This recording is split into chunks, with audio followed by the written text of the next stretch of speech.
iyi tariki ya 18 y'ukwezi kwa gatandatu 2020 yinjiye mu mateka y'u Burundi kandi izajya yigishwa mu mashuri y'igihugu. Imbere y'Imana mushobora byose, imbere y'abarundi bose bo bene igihugu, jewe Ndayishimiye Evariste, umukuru w'igihugu cy'u Burundi, ndarahiye ko ntazotirigana ku masezerano y'ubumwe bw'abarundi. Uwo ni Perezida mushya w'u Burundi Evariste Ndayishimiye arahirira gutangira imirimo asimbuye nyakwigendera Petero Nkurunziza. Leta zunze ubumwe za Amerika yakeje Perezida mushya w'u Burundi Evariste Ndayishimiye. Naho Perezida wa Amerika Donald Trump yashyize umukono ku itegeko riteganya ibihano ku bategetsi bamwe na bamwe b'Ubushinwa kubera ikibazo cy'abayisilamu b'abayiguru. Aya makuru yacu aribanda ku muhanga wo kurahira kwa Perezida w'u Burundi nyuma yavugwa hirya no hino ku isi.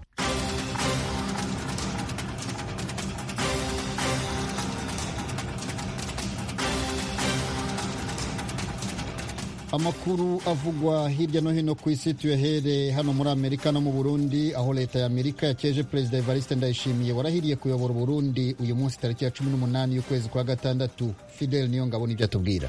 Leta ya Amerika yatangaje ko kurahira kwiwe uno munsi ari igihe gihambaye cerekana ko Burundi bubandanya kwiyemeza ku bijanye no gushikiriza ubutegetsi biciye mu mahoro. Ibona ko ari akaryo gakomeye ku Barundi no kuri leta ko kwinjira mu gihe gishasha mu mateka y'igihugu. Amerika isaba leta nshasha y'u Burundi kugururira imiryango abanyapolitike batandukanye, kurekura abanywanyi b'imigambwe, abari mu mashirahamwe adaharanira ivyicaro vya politike n'abamenyesha makuru bahagaritswe mu buryo butubahirije amategeko kubera ibikorwa vyabo bijanye n'amatora. Leta ya Amerika isaba kandi leta y'u Burundi gutohoza no gukurikirana abagirizwa ko bateye ubwoba abanyagihugu mu gihe c'amatora. Amerika izoguma icuditse kandi ikorana n'u Burundi, irakira akaryo ko gukorana na Perezida Ndayishimiye n'abayobozi ba leta mu nzego zose mu gihe bazoba bariko bashira imbere iterambere, bakomeza inzego n'ivyerekeye agateka ka muntu hamwe no kubahiriza umutekano mu karere no mu makungu ku neza y'Abarundi. Fidel Niyongabo, tugumane utubwire iby'ibihugu byo muri Afrika byacishije make ku busabe bwabyo byerekeye ivangura rikorerwa abirabura muri Amerika. Ivyo bihugu vyahesheje no munsi wa kane ku kamo vyari vyateye ku rwego rw'ishirahamwe ONU rujeje agateka ka muntu rutanguza itohoza rikomeye ku kibazo c'inguvu z'umurengera zikoreshwa n'igipolisi hamwe n'ikumira rifatiye ku ibara ry'urukoba bikorwa muri Amerika. Inyuma y'uko abategetsi baserukira Amerika bagirishije ibiganiro vyo ku ruhande vyo kwerekana ko badashigikiye ico ciyumviro, umugwi w'abanyafrika bari basubiyemwo integuro y'ingingo yamara baza bakuyemwo gusaba urwego rwa ONU rujejwe agateka ka muntu gushiraho komisiyo ijejwe itohoza rijejwe kwihweza ikumira rifatiye ku rukoba n'ayandi mabi akorerwa abanyafrika n'abandi bose bafise amamuko muri Afrika, muri leta zunze ubumwe za Amerika n'ahandi. Bitegekanijwe ko haba amatora ku nteguro y'iyo ngingo ku munsi wa gatanu canke ku munsi wa mbere kuko bitangazwa n'ibiro vy'urwego rwa ONU rujejwe agateka ka muntu. Ubwo rwego rwarangije uno munsi ku wa kane ibiganiro vyihuta kw'ikumira rifatiye kw'ibara ry'urukoba n'inguvu z'umurengera zikoreshwa n'igipolisi. Ivyo biganiro vyari vyasabwe n'abanyafrika inyuma y'uko umunyamerika w'umwirabure George Floyd yishwe mu kwezi guheze ari mu minwe y'igipolisi mu gisagara ca Minneapolis muri leta ya Minnesota muri leta zunze ubumwe za Amerika. Perezida wa Leta zunze ubumwe za Amerika Donald Trump yashyize umukono ku itegeko riteganya ibihano ku bategetsi bamwe na bamwe b'Ubushinwa kubera ikibazo cy'abayisilamu b'abayiguru. Thomas Kamirindi. Abawiguru biganje cyane cyane mu ntara ya Xinjiang mu majyaruguru y'uburengerazuba bw'Ubushinwa. Imiryango iharanira uburenganzira bwa muntu irega leta y'Ubushinwa gufungira amamiliyoni muri bo mu nkambi ngororamuco mu rwego rwo kurwanya iterabwoba nk'uko guverinoma y'Ubushinwa ibivuga. Ariko bamwe mu barokotse izo nkambi bashoboye gutanga ubuhamya, bemeza ko abazifungiyemo bahora ku nkoni, bakoresha imirimo y'uburetwa, bakorerwaho amagerageza atandukanye mu by'ubuvuzi, iyicarubozo no gufatwa ku ngufu. Itegeko Perezida Trump yashyizeho umukono ryitwa Uyghur Human Rights Act. Inteko ishinga amategeko ya Leta zunze ubumwe za Amerika yari yaryemeje hafi ya yose. Mu itangazo yashyize ahagaragara amaze kurisinya, Perezida Trump avuga ko iri tegeko riryoza amabi abashaka kurandura ubwoko n'imyemerere y'idini by'aba Uyghur n'abandi banyakamwe mu Bushinwa. Uyghur Human Rights Act ritegeka guverinoma y'Amerika gukora urutonde rw'abategetsi b'Abashinwa bafite uruhare mu bikorerwa aba Uyghur n'abandi banyakamwe, birimo gufungirwa ubusa binyuranyije n'amategeko, iyicarubozo no kuberabezwa. Mu bihano riteganya harimo gufatira imitungo abo bantu bashobora kuba bafite muri Leta Zunze Ubumwe za Amerika no kubima uruhushya viza rwo kwinjira muri Leta Zunze Ubumwe za Amerika. Ubushinwa bwo buhora buvuga ko nta bibi bukorera abaturage babwo b'Abawiguru. Mu itangazo yashyize ahagaragara, minisiteri yabwo y'ububanyi n'amahanga ivuga ko iri tegeko rya Leta Zunze Ubumwe za Amerika ari ukwivanga mu bibazo bwite bwabyo kandi ko buzihimura nabwo bufatire Amerika ibyemezo bikwiye. Igihugu cya Sudani cyagumishijeho ingamba zaguma mu rugo muri leta ya Khartoum kugeza ku itariki ya 29 y'ukwezi kwa gatandatu. Igihugu gikomeje kugerageza gukumira ikwirakwira rya virusi ya corona. Eugenie Mukankusi. Leta ya Khartoum n'umurwa mukuru nibyo bice bituwe cyane muri icyo gihugu cy'Abarabu muri Afurika. Amasaha mu kwabo hazaguma uko yarasanzwe kuva saa 9 z'umugoroba kugeza saa 12 za mu gitondo nk'uko bigaragara mu itangazo ry'akanama gashinzwe umutekano no kwikingira. Ako kanama katanze iryo tangazo kamaze kwemeza imyanzuro ya komite y'ikirenga ku bikorwa byihutirwa by'ibi bidasanzwe birebana n'ubuzima. Iryo tangazo rivuga kandi ko Sudani izatangira kwiga uburyo bwo kugarura mu gihugu abaturage bayo baheze hanze hifashishijwe indege n'inzira y'ubutaka guhera mu cyumweru gitaha. Iryo tangazo ryongeraho ko abatazaba bafite ibyemezo by'abaganga bihamya ko badafite virusi ya corona bazajyanwa mu kato mu bigo byabugenewe kugeza basuzumwe. Mu cyumweru gishize Sudani yongereye igihe cyo gufunga ibibuga by'indege z'imbere mu gihugu zikora ibikorwa by'ubucuruzi n'izijya mu mahanga kuzageza ku itariki ya 28 y'uku kwezi kwa gatandatu. Kugeza kuri wa gatandatu ushize iki gihugu cyavugwagamo abantu 7,435 banduye virusi ya corona na 468 bapfuye. Ubufaransa burarega igihugu cya Turukiya ko cyarenze ku itegeko rya ONU ribuza amahanga guha Libya ibirwanisho. Ibindi turabibaza Fidel Niyongabo. Ubufaransa bwagirije igihugu ca Turikiya ko carenze inshuro zitari nke ku ngingo ya ONU iziririza ibigwanisho mu gihugu ca Libya casinzikajwe n'ingwano. Butangaza ko ico gihugu ari intambamyi ku vyerekeye gushika ku masezerano yo guhagarika intambara. Ibihugu bigize umuryango w'ibihugu vy'Uburayi vyararungitse ubwato bw'ingwano mw'ibahari Mediterane gufasha kubahiriza ingingo ya ONU. Yamara Turikiya iri mu ishirahamwe ry'ukwivuna amazi ry'ibihugu vyo mu buraruko bw'ibahari Atlantique OTAN ivuga ko ico gikorwa cerekeye uruhande rumwe. Imenyesha ko gishimikiye kuri leta ishigikiwe n'amakungu y'Tripoli isanzwe ishigikiye. Umushikiranganji ajejwe imigenderanire w'Ubufaransa Jean-Yves Le Drian avuga ko intambamyi nyamukuru muri iki gihe ku vyerekeye amahoro n'umutekano muri Libya ari ukurenga ku ngingo ya ONU iziriza ibigwanisho muri ico gihugu. Adoma urutoki vy'umwihariko kuri Turkiya. Amenyesha ko inyifato ya Turkiya n'ibindi bihugu vyo mu mahanga yo kwivanga mu ntambara yo muri Libya itegerezwa guhagarara.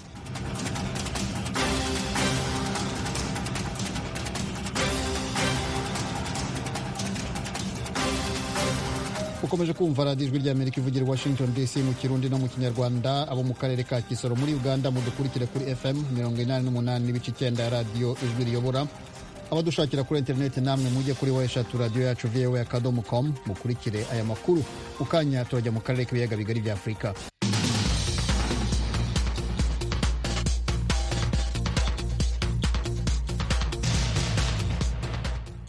Ayo mu karere k'ibiyaga bigari tuyahereye mu Burundi aho Perezida Evariste Ndayishimiye yarahiriye kuyobora icyo gihugu kuri uyu wa kane. Yiyemeje gushinga leta y'ubumwe no kugarura umubano mwiza w'u Burundi n'amahanga.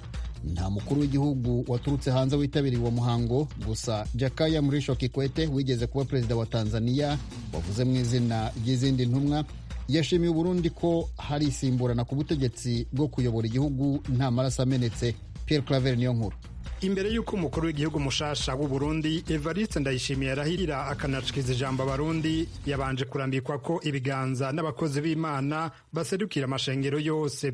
Isengesho rya Ekleziya Katolika ni nk'imigambi ryatumye Ndayishimiye gushira imbere. Musenyeri Simone Ntamwana atwara Archdiocese ya Gitega. Hahirwa abaremesha amahoro kuko bazokwitwa abana b'Imana.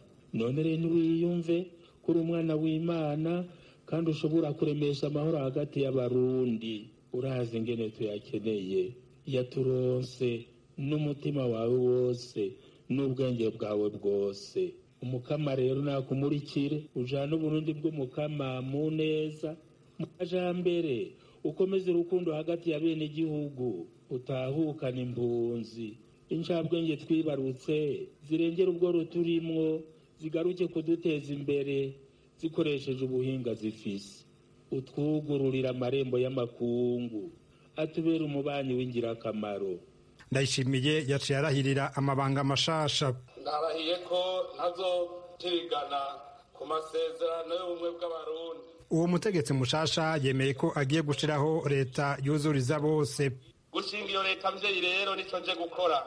Ntimugire ubwoba, ndazi ibindindiriye. Ukwisha no kwizana kw'abarundi bose no kubakingira mu gateka kabo. Abashaka ibiganiro nejo baratonda, tuyaga dukora tuyaga. Guhera ubu ivy'ingimba nibihagarare. Umwe wese avuga ikimubakiye, twoye kwihamenya abatwenzi. Nimwitegure kuva ubu nta kuniganwa ijambo kuko uburenganzira ni bwanyu imbere ya leta ariyo muvyeyi. Kuri leta yiwe Evariste Ndayishimiye avuga ko amashirahamwe yigenga n'ubutungane bizoba bifise ikibanza gikomeye mu iterambere ry'igihugu. Abahora bavuga ko baharanira inyungu z'abene gihugu mu kugumura barumvise ko ari uburenganzira bwabo nk'abene gihugu gukurikirana ko ineza yabo iriko iratunganywa neza, baheze bashikire inzego zibijejwe mu bugwaneza. Dufise ihangiro ryo gusasagaza ubutungane bwizewe na bose kandi bunywanisha abene gihugu na cane cane mu gusubiza umutamana intahe yo kumugina. Turifuza yuko ivyaha bihanwa, habaye uwakoze icaha yaba uri muri leta canke uwundi, twese tumushengeze. Ikindi Ndayishimiye azokwihatira ko nk'uko yavyivugiye no kunagura imigenderanire n'amakungu, aharanire ko igihugu ciwe kidasuzugurwa kw'isi. Tutitwararitse guhesha izina Burundi mu makungu biciye mu migenderanire ishimikiye ku kubahana, kuzuzanya, ku gutsimbataza umwumvikano hagati y'Uburundi n'ibindi bihugu no hagati y'Uburundi n'amashirahamwe atandukanye. Ivyo twokora vyose mu gisata c'imigenderanire no gufashanya mu vy'iterambere mu gihugu cacu vyoguma bigoyagoya. Tugiye kwereka amakungu ko Uburundi dushoboye kandi ko natwe dufise uruhara mu iterambere ry'isi, kugira ngo dukomeze impore hagati y'ibihugu vyose. Ivyo tutumva kumwe nivyotorerwa umuti mu gukoresha igihagararo, ahubwo ibiganiro niyo yonyene nzira irashe yo gutahurana no guhanurana. Kuva kera ngaha mu Burundi twarutse twumva ko abarundi baja gukora i Buganda, abandi bakaja gukora aho twita Imanamba muri Tanzania. Turakwiye kubandanya uwo mugenzo. Evariste Ndayishimiye nta mukuru w'igihugu mugenzi we yavuye hanze aza kumushigikira. Ico bikoze Igitega ku mugwa mukuru wa politike aho yarahiriye hari abaserukira ibihugu bitandatu nk'uko vyashikirijwe n'umworosha w'amajambo muri ivyo birori. Ivyo bihugu navyo ni Tanzania, Kenya, Congo, Gabon, Guinea Equatorial na Misiri. Kw'izina ry'abo batumire ba Kavantara Jakaya Kikwete yabuze atwara igihugu ca Tanzania, abona ko Burundi bwateye intambwe kuko hasigaye haba kubisikanya ku butegetsi mu mahoro kuliko vile ambavyo baadhi ya watu. Abenshi bari biteze ko aya matora hazobamwo ubwicanyi n'ibindi bintu bibi, ariko siko vyagenze, yabaye mu mahoro. Vyerekana ingene igihugu kimaze gushika ku ntambwe ikomeye no kubisikanya ku butegetsi vyabaye mu mahoro mwituze. Ubu rero amatora yaheze, mwubaka igihugu, ariko kandi turabahoza kuwo mwabuze mutanka umukuru w'igihugu canyu, natwe twamukunda cane. Mheshimiwa Pierre Nkurunziza. Ni ibirori vyabaye uwo Kikwete avuze mu izina aheruka kuryamira ukuboko kw'abagabo atarashinguranwa iteka. Pierre Claver niyo nkuru, Kigali, ku bw'ijwi ry'Amerika. Tukiri kuri iyo nkuru y'irahira rya perezida mushya w'u Burundi, ishyaka CNL ryaje ku mwanya wa kabiri mu matora y'umukuru w'igihugu ryagaragaje amakenga ku mvugo ya perezida mushya ku intsinzi ya CNDD-FDD ari abarundi bose. Umuvugizi w'ishyaka CNL Terasi Manirambona yavuganye na mugenzi wacu Frederic Nkundikije. Kumbure twashoboye kuyakurikirana neza yose kuko umugambi CNL nta butumire wigeze uronka bwo kuja muri ivyo birori, ariko nimba bivuze gutyo kumbure vyo bari vyiza, ariko abakuru b'imigambwe yavuze yuko wataruhara rugaragara bazogira mu vyagiye gutunganya, kuko yavuze bati umunyamugambwe wese ashaka kuzomwishikirira. Murumva yuko muri ico gihe ntawuze yuko kuzakurikiza porogaramu y'umugambwe nuko ari umuntu umwe azotora mu bandi uko abishatse. Ikindi naco turamenyereye yuko mu Burundi turamenyereye imvugo n'ingiro kenshi bikunda kuba bitandukanye, kuko nk'ubu turavye umuco amatora yabayemo byagaragaye neza ko ataranzwe no kwisanzura aho gutora. Abantu barapfuye, abantu bacavundiye mu busho, abandi n'ubu bariko barazizwa ibijanye n'amatora.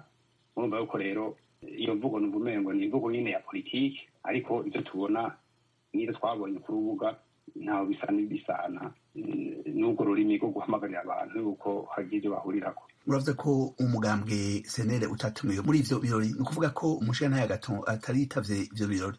Eka umugambwe senere nta butumire wigeze uronka, nico gituma ngira kumbure tabari kumenya yuko atumiwe n'uko adatumiwe. Abandi ntituzi ko niba batumiye kurumva kurahira imbere y'Imana n'abarundi bose, ntituzi yuko muri izo miliyoni 12 z'abarundi ntituzi uko abantu batumiwe. Numva yuko byegoye kumenya yuko umuntu ashika habereye ivyo birori, na cane cane mu gihe tuzi neza yuko amatora yaba yahiganwa abanyamigambwe ko nabo baba botumirwa mu buryo bugaragara byo ari byiza, ariko twebwe umugambwe senere natwe twabonye nta butumire twarose. Ikintu mwibaza coba caratumye batabatumira niki? Ivyo kumbe inyinshi yotangwa n'ababikoze, ntituzi n'ico babikoreye, kandi igihagararo n'ijuda vy'umugambwe senere abarundi barakibonye kandi barazi uko umugambwe uhagaze mu gihugu. Nibaza ko ntuba ari umugambwe wo kwirengagiza mu kubaka igihugu n'akazoza kacu. Mu gihe nk'uko vyatangajwe iyo kwitura umugambwe murimwo kugira ngo namwe muje mu bategetsi bashobora kuba boshikiriza ivyiyumviro eka n'imigambi yoteza imbere igihugu, ako kamo mwokitaba? Ako kamo numvise ko yakavuze karahinyitse, kuko ntiyavuze abarongoye imigambwe, ko yavuze ngo abakuru b'imigambwe n'abarongoye amashirahamwe ngo ntibumve yuko aribo bazobazwa uko yifuza gutunganya igihugu, ngo bashaka kwikora kuri umwe n'uwundi ngo batandukanye muri iyo migambwe. Murumva yuko ivyo ntibihuye rero niyo ntumbero mwege mumva muriko muravuga uko zoteza kugenda mu gihe bagomba gusaba intererano hamwe n'abandi, kuko nta shirahamwe riba rirongoye, nta mugambwe utagira urirongoye. Urumva yuko bigenze nk'uko yabivuze nivyo babitomoye. Perezida Evariste Ndayishimiye yatangaje kandi ko intsinzi ya CNDD-FDD ari intsinzi y'abarundi bose, uko namwe niko mubibona? Iyo mvugo kuva mu 61 kuva kuri Rwagasore n'abakurikiye bano bose bamaze gutwara igihugu cy'u Burundi, imvugo ya Mariyo nyene, ariko mu ngiro tugasanga ibindi. Ivyo rero urumva yuko biragoye kwerekana yuko ari byo, mfatiye no kuri ibi byaranze nk'uko nabivuze aya matora, niboneka ubujya nino aho abantu usanga batihanganira vy'imigambwe, ugasanga abantu batagirirwa ibibazo canke abandi batavundiye mu bushumu. Urumva yuko rero bigoye gutahura yuko iyo mvugo ihuye no kuri koko tubona ku rubuga. Ikintu canke imigambi yo mu misi ya vuba umugambwe senere ufise nk'iyi? Umugambwe senere n'umugambwe umwe mu yindi yemewe n'amategeko mu Burundi, ikoresheje amategeko. Twari tuzobana dukora ivyo turekurigwa n'amategeko y'igihugu mu gutanga intererano yacu kugira ngo igihugu cubakwe, na cane cane twubahirize itekano ry'umunyagihugu, kuko ni watanga byose. Urumva ni ngombwa rero ko tubandanya dukora ibikorwa bihuye n'ingendo ya demokarasi n'ivyo amategeko aduhera uburenganzira. Terence Manirambona, umuvugizi w'umugambwe senere, murakoze cane gose ku kanya mwahaye radio Ijwi ry'Amerika. Mwakoze kuduhamagara. Mu bandi bagize icyo bavuga ku irahira rya Perezida Evariste Ndayishimiye harimo Innocent Muhozi, umunyamakuru Murundi wigeze no kuyobora ikigo cy'itangazamakuru cya Leta y'u Burundi, ubu akaba afite radio televiziyo yigenga. Yavuganye na mugenzi wacu Fidel Niyongabo, aratangira amubwira uko yakiriye ijambo rya Perezida Evariste Ndayishimiye yavuze amaze kurahira. Rusange ndaryakiriye nabi cyane nk'abandi bose uko ndabibona, kuko mu bihe nk'ivyo twari tumenyereye ko abashikiriza ijambo uhereye kuri Rwagasore atsinze amatora, ukaja kuri Ndada yatsinze amatora, ukaza no kuri Nkurunziza gitorwa, amajambo bashikiriza yari amajambo yo kugerageza guhumuriza abarundi bose, ababatoye, abari kumwe nabo n'abatari kumwe nabo. Ariko ibyo twabonye no munsi ryabaye ijambo riri mu nzira nyene, nk'uko yari yabivuze gukurikira nzokurikiraho ibirenge bya Nkurunziza byaciye, yabaye inzira yo kwerekana ko politiki izoguma ari yayindi nyene, kutihanganira abatavuga rumwe nabo, kudahana ibyaha, kuguma bariko baraterana amajambo n'amakungu, kutitaho namba ibibazo bishikirizwa n'abahunze igihugu bari hanze, kutitaho namba ibibazo by'abafunzwe, abatotejwe n'ibindi byinshi. Ivyo rero birateye agahinda, ntibitangaje kuko twabona neza ko uriya muntu aje ava muri ba bandi nyine bamaze mu myaka bakorera igihugu amabi atagira izina, ariko ni hamwe umuntu avuga ati ngira ngo bari kubita agashyi bafata inzira yindi, ariko ivyabaye kwabaye kubandanya ibyo tumaze mu myaka nyine bitagira icyizere namba. Murabivuze kubiberekeye uko mwajakiye, hari ico yoba yavuze coba gitanga icyizere kuri mwebwe? Nta na na kimwe gitanga icyizere kuko hari ibibazo byo twese tuzi abarundi bose bazi. Abantu baravuga bati ni habe ibiganiro utarinze kudondagura ibibazo byose biriho. Ibiganiro byotuma abarundi bafite ibyiyumviro bitandukanye, aberekanye ko badashyigikiye ubutegetsi uno munsi, abahunze igihugu, abo bantu bose bajye hamwe, baserukirwe, bajye hamwe baganire na leta ukugene hogaruka kwizerana mu barundi no mu Burundi, ukugene hogaruka amahoro, ukugene ibibazo biriho tori nyinshi, ukugene ari amasezerano y'Arusha yari yatumye abantu baturura umwe wese akavuga ati okay, ntaco ibibazo byose bafite inzira byafashe bituma twese twizerana. Ingene ibyo bintu byose birabikaruka mu gihugu. Uriko uravuga rero ko udakeneye ukubwira ibintu by'ibiganiro kwabo babita abakoloni yagarusiye kuvuga batohirahira ngo batubwire iby'ibiganiro by'agateka kazina muntu, urumva nta cyizere na kimwe. Birateye amakenga cyane kuri kazoza ku Burundi ka vuba no ku minsi iri imbere. Naho mwebwe kubiberekeye mu gikorwa cyo gutangaza amakuru ukaba bari hanze bahunze igihugu mu mwaka wa 2015, nikihe muzokora inyuma y'iryo jambo mwumvirije nuko murivuze? Twe tuzogomba dukora ibyo twari dusanzwe dukora kuko twe ikidushika nuko abantu baba abarundi baba batari abarundi bamenya ibiriko biraba mu gihugu cyabo, kugira bamenye neza uko ibintu bimeze, nabo bamenye icyo bakora, kuko burya igituma batwangaje bakadusambura ibimenyeshamakuru, bamwe bakicwa, abandi bakubitwa, abandi n'ubu barafunzwe, kwari kugira ngo hagume havugwa gusa ibyo bo bashatse ko abantu bamenya bumva. Iyo propaganda yabo haba ariyo abantu baguma bumva. Twigikorwa cyacu cy'uko twerekana ibintu uko bimeze, ibiriko biraba, ibiriko biravugwa, kugira abantu umwe wese amenye icyo akora mu bimwerekeye. Twe rero turabandanya icyo twiyemeje kuva 2015 aho batwomoreye, nta gihinduka, turabandanya igikorwa cyacu bya Frequency. Murakoze. Yari Innocent Muhozi ayoboye televiziyo Renaissance, akaba ari Kigali mu Rwanda. Turabashimiye kuri iki kiganiro. Murakoze. Murakoze namwe. Turabaramukije bakunzi namwe banywanyi b'Ijwi rya Amerika.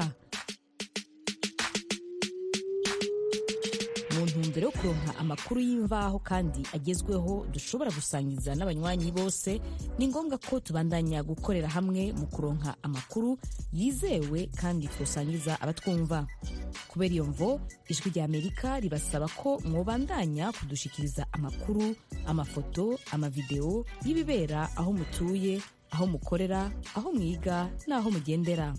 Mudushikiriza n'ibindi vyiyumviro n'ivyifuzo mufise vyo dufasha kubandanya tubashikira ku nyota y'ibibaraje ishinga mukoresheje urubuga rwa Facebook VOA Radio Yacu canke inomero yacu ya WhatsApp ikurikira *1kabiri 0kabiri 441 Ijwi rya Amerika ni radio yanyu.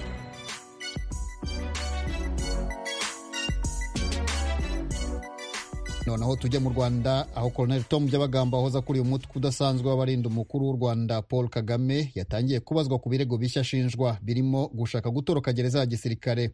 Mu mpera z'umwaka ushize, urukiko rw'ubujurire mu Rwanda rwamuhanishije gufunga imyaka 15 muri gereza no kunyagwa impeta za gisirikare. I Kigali mu Rwanda ni inkuru ya Eric Bagirubusa.